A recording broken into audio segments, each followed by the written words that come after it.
Meet Eve. Eve is my starter. So I don't know if you can see in there, there's a little bit of, you can sort of see like clear liquid at the bottom. So I last fed her last week. Yeah, about exactly a week ago I fed her. And she basically is just really hungry. So got my spatula. What I'm going to do is actually transfer into a clean jar. This one's a bit. So if I'm going to weigh my jar on scales, I know from before that my jar is actually 480 grams.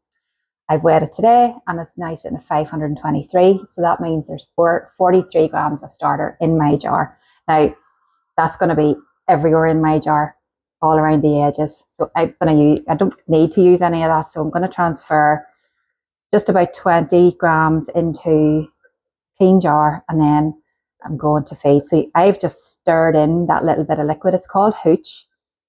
Does no harm at all. Sometimes it can be a brown or a grey colour, but it's fine. So into the clean jar she goes. So I have another one of these. These are WAC jars, WAC tulip jars that I got on Amazon. So I'm going to pop that on the scales, 480. Okay. And I'm just going to put about 20 grams of starter into here, bring it to 500. Okay. And go another wee bit. Right. So I have 20 grams of starter in my jar.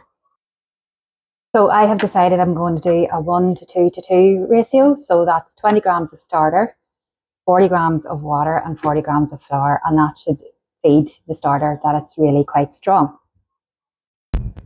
So I'm going to put the water in first just to make it easier to mix. So 40. Doesn't take long to get to 40. There we go. And give it a wee stir with your spatula. Okay. Back on, and 40 grams of flour. I'm going to use a spoon for this just to make it that I don't put in too much.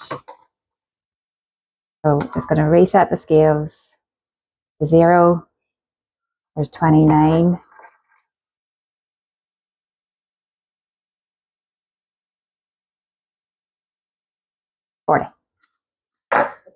Okay, and then just stir it all in.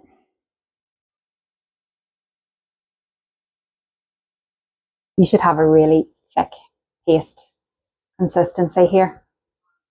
So when the starter is hungry, it's quite runny.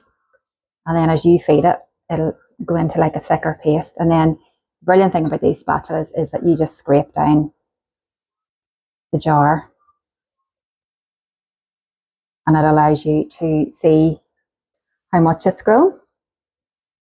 So what I use is a marker, just a whiteboard marker. Oh, I could do a better job of scraping that actually. So I'll pick a really clean side of the jar and put the marker there so that I can see then how much it's risen. Okay, so just a wee mark, let's see, wee mark here. I'm going to make a note of the time, which is 12:44. I'm going to put her nice clean lid on and pop her into the oven with the oven light on, and I'll just periodically check on her throughout the day and come back to you when I think she'll be ready to bake. Thank you. Hello, just wanted to add in that I'm really appreciative of everybody's support in starting this. It's never easy. I've thought about it for a long time, but yeah, thanks everybody that's liked and followed. I know it's 5:30 and I've checked my starter, checked it a few times today, but you can see there that that has doubled. So with the shape of the jar being narrower at the bottom and then going really wide, you can see that that has actually more than doubled, and I would be more than happy to bake with that.